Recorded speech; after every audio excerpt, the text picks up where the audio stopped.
Hello again guys, and welcome back to the House of Devlin. Thank you very much for tuning in. I'm Big Al Devlin here on YouTube, talking about this time the topic of heritage. Heritage is something that's really important to me. It's something that I hold very close to my heart, and something that I hope that perhaps I can open your mind to. Also, if it's not something you've already one, considered important, or two, considered. Heritage is different to sort of genealogy, so to speak. You see a lot on telly at the moment, certainly over here in the UK. I'm not sure if it's the same in other countries, but I'm sure it is. Send your DNA off and find where you come from. The proportion of your genes that come from Viking or Indian or whatever original cultures that existed. You can find out where your genes come from. Now, we're all a hot potch of different things ultimately to some degree, but really you don't need a DNA test to tell you who you are and where you come from. You've got a family name, for God's sake, and generally speaking you can follow back at least a few generations with your family, and you can trace your family name back even further back to its origins. There are texts typically that are completely dedicated to families, their existence, what they did and what they were there for, and what they achieved and what they didn't achieve, or what they're famous for, what they're infamous for. Okay, we all have a heritage, even if your family name doesn't really have is a more sort of common name, so we say, Smith, for example, which just simply means that one of the ancestors was a blacksmith or whatever. It doesn't really tell you too much, but it does tell you that you were British. Regardless of where you are from, be it America or wherever, you were originally British, because it's a British surname. And if you were British, your original people is most likely going to be the Celts. The British Isles were ruled over by a combination of people. The British paganists, which I'm describing as Celts here because they were very similar to the Celtic peoples. They were slightly different, like the SNI tribe, for example, was one of the tribes that you would have known about. But the individual tribes don't matter. You were essentially of the Celtic paganistic system. If you were from Scotland, you could be either a Pict even. You were Pictish, I think is the correct term. You were Scottish, or what later became known as Scottish, or you were Viking in origin, or you were one of the British tribes who just happened to live over in Scotland. If you were Irish, you were 100% most likely either Celtic or Viking. And so just by knowing roughly the sort of area you're from, whether you're from Europe or whether you're from Asia or whether you're from Africa or whatever, basically just knowing your continent, where your family originally came from, will tell you a great deal about essentially what your ancestors were. Because really back, really far back, just after the Ice Age, this is when a lot of cultures were and civilizations were first formed. It's hard to form a working civilization in the Ice Age because we were an endangered species during the Ice Age. But just after the Ice Age thawed, so to speak, and ended, humans went out, built cities, built communities, explored the world a little bit more, and were separated anyway during the Ice Age. They did venture forth to find food and all the rest of it, and so were spread out anyway. And it's during this period of time, just after the Ice Age, where essentially the original cultures that we can all sort of draw ourselves back to were sort of either were created or sort of made more profound and bigger. For example, I come from Nordic heritage. The Nordic paganists existed along with all European paganists, that is pre-Christian Germanic tribes essentially. They all came from before the end of the Ice Age. They existed during the Ice Age. We know this because of cave paintings and stuff. So their religions, their cultures, which had similar morals and ethics between themselves. That there were subtle differences, but for ultimately all respects, in many respects, you could consider them brothers, sisters, cousins, whatever. Even though they may not share the identical bloodlines, they were of the same mindset. They believed in the same gods, maybe under different names, but they believed in the same gods. They believed in the same values, and they lived by that belief system in their gods and their values that influenced their culture. Okay, and they lived that life in a certain way, and that made them paganist or Celtic or Nordic. It didn't matter whatever name you want to give to it. It doesn't really matter. They're the same people. And so if you come from European origins, like myself, for example, I mean, I can trace my name back over 1,000 years. I'm a lucky one in that sense. So I know exactly where I come from. I come from 1,000 years ago, Ireland, and just before that, from somewhere in Scandinavia. I'm not sure where. That's where things get a little bit dark. I suppose that's why they call it the Dark Ages. But I can trace myself back to Nordic origins also, just before, as I say, my next 1,000 years of being a combination of Irish and Scottish, and Welsh as well, actually. As I say, on my mum's side, I was Welsh on my mum's side. On my dad's side, we had about 800 years of being Irish and 200 years of being Scottish. So there we go. I have a very, very defined family heritage. Now, that didn't come easy. It wasn't taught to me. It's something that you find out through hard work. And so if it's something that you're interested in, family heritage, your particular family heritage, there are texts out there that allow you to find this information. The hardest thing, often, more often than not, is not finding your heritage, but finding the books with your heritage in it, or the details of your heritage in it. For me, because I, as I say, knew that I came from Celtic background and Irish background, a lot of my information came from a book called The Annals of Irish History, and within that there's a lot of details on not only my family, but most of the tribes or the clans or the families that existed within Ireland around the sort of Dark Ages and Middle Ages, around that sort of period. But knowing where to look, that may be the hardest thing, and I wish you the best luck in that. If, for example, your heritage is not the same as mine, I'm not going to be able to answer. If you're African, for example, I'm not going to be able to tell you where to go to get information on the original African tribes. I wouldn't have a clue where to look. It's the same if you're Japanese. I know a lot about Japanese culture, but I don't know the families that existed, apart from those that I've learned from just personal study, just because I enjoy reading about samurai and stuff. But of course, Japan, ancient Japan, was about a lot more than simply samurai. Samurai were a martial elite, a minority of Japanese ancient culture. So the chances that you come from the samurai were very low. You could do, and fantastic if you do, but the chances are you come from a certain province within Japan and all the rest of it. Without getting into the details, basically, of what the different cultures are that exist, my main point I'm making is that you must be proud of your heritage. You must be proud of your origins, because it is the foundation that makes you who you are.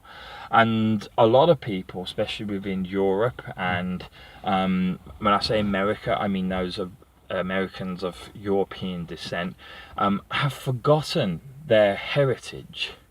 I live in Britain, as I say. I'm lucky in the sense that I live in the home of my ancestors, and so there's a lot of things around me that that just show how the Celtic faith still exists. Obviously, there's certain monuments like Stonehenge. That's just one of them. That's just the big one that everyone knows about. But there's more than that also. Without going into landmark histories now, but you just look at the way that our language is built. When you go to a particular town, for example, a lot of rivers in England, the rivers that flow through them are called. There's a few of these that come by this name, but they're called the River Avon. Avon's just a Celtic word for river, and so when you say, oh, that's the River Avon, essentially you go, oh, that's the river, okay? And so you can see, when you live within the UK, for example, you can see the impact when you've got that little bit of knowledge like I had there, you can see the impact that the ancient cultures are still having on your surroundings. Obviously, our holidays are pagan in origin because the UK is a Christian country, by definition, and so the holidays that are typically celebrated by the majority of individuals in this country are, of course, Christmas and Easter.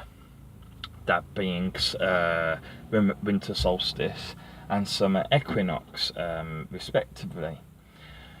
Now these were pagan practices, pagan holidays, as was Halloween, which was known as Samhain. These are, as I say, Celtic practices in their origins, and as I say, it's interesting to see how your culture, your modern day culture, which in theory has nothing really to do with your original heritage, is still being shaped very heavily by your heritage. And if you dig just that little bit deeper, it doesn't take much. As I say, if you're I'm going to talk now from perhaps a motive point of view. Now, one of the reasons I made this video is I hope that a lot of Europeans or your people of European descent are watching this, because I'm very proud of my heritage, and I have taken on far beyond what most people would, my heritage onto myself. I have, realised or reawakened, I suppose is the way I would describe it, my faith in Nordic paganism in this case, but paganism as a whole, and I live my life in the way that I feel it is respectful to my ancestors. I give thanks to the old gods, and I have hopes and ideals that are based upon the cultures that originated within my country, which should, as I say, be the old British tribes, the old British Celtic tribes. And this is how I like to live my life. And this heritage of mine very much complies more often than not with the culture that is existent in this country as it is right now. However, even though I'm able to live my life in such a way without harassment, I find myself very alone as well, because there aren't that many people who, even though they have the same heritage as myself, don't believe in the old ways. They see them as being childish. They see as the only options being in this country for, if you want to have a faith, as being Christian, Islam. They're the main two, and a little bit of then obviously Sikh, Hindu, and maybe a little bit of Buddhism mixed in there also. Now obviously the Asian originating faiths that I've mentioned there, and faith and heritage are different things. You can be born British and be Islamic. There's no heritage involved in religion, but religion has its origins in heritage, and so those who are typically Islamic will have their heritage in one of the tribes of, of Saudi Arabia, for example, or the regions around that sort of area. In the Middle East, they'll be from one of the Middle Eastern tribes. Those who are Buddhists will either be middle-class white people, as often it is over here, or they will be, from a Buddhist country. They'll be Japanese or Chinese, or or Tibetan. Well, no, Chinese isn't Buddhist. I made a big mistake there. I shouldn't have said that. Or they will be, from Thailand or something. They'll have some variation of Buddhism that is appropriate to their country. And these are their original faiths, their original belief systems, and it's just such a shame. The point I'm making is that all these people who are part of our country, have welcomed into our country, quite rightfully as well. I've got no problem with them being in this country before this is made as or viewed as a sort of, an immigration video, anti-immigration video, or anything like that. I'm not saying anything along those lines, but what I'm saying is it's a shame that the people of European descent, it have such a minority of individuals that do not believe or practice the old faiths, belief systems and cultural aspects that existed in our country before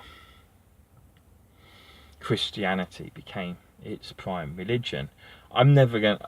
I realise that, in my lifetime at least, that Christianity will be the prime religion in this country, and should be. It's been around a long time.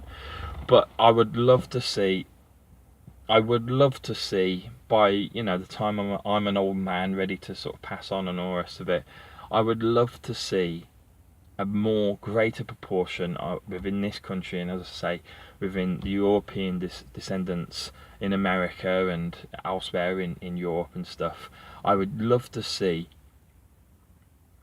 a greater proportion of people at least acknowledging their heritage within the Celtic systems, whatever Celtic system they come from. Mine is Nordic, but you might be pure Celtic, or you might be Iceni, or whatever. It doesn't matter your heritage. Pagans are pagans. If you come from paganistic systems, there's so few of us these days, we can't afford to put any differences between us. We must all embrace ourselves as brothers and sisters. And so I hope my little video on heritage has not only inspired those of you who are not of paganistic origins, to be proud of, as I say, of your heritage. If you're Japanese, be proud of your culture, because your culture is very interesting. Never forget it. Obviously integrate within the culture that you become a part of. If you live in England, live like an Englishman, but never forget your heritage, and always have that incorporated into your life, and never let it be taken away.